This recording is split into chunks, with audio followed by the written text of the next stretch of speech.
રાધનપુર ભાજપ શાસિત પાલિકા શહેરીજનોને પાયાની સુવિધાઓ આપવામાં સદંતર નિષ્ફળ નીવડતા કોંગ્રેસ દ્વારા પાલિકાનું બેસણું યોજી આશ્ચર્યજનક રીતે વિરોધ પ્રદર્શિત કર્યો હતો। વિરોધ કરી રહેલ કોંગ્રેસના કાર્યકરોની પોલીસ દ્વારા અટકાયત કરવામાં આવી હતી।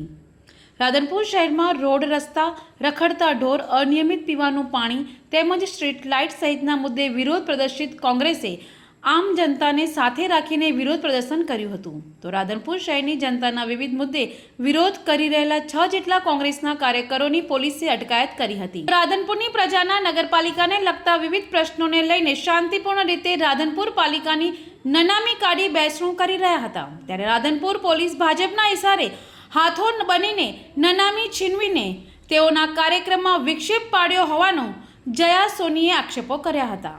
પણ જો આ તમામ પોલીસ અત્યારે ભાજપનો હાથો બની અને અમને અહીંયા અમારો કાર્યક્રમ રોકવામાં આવે છે।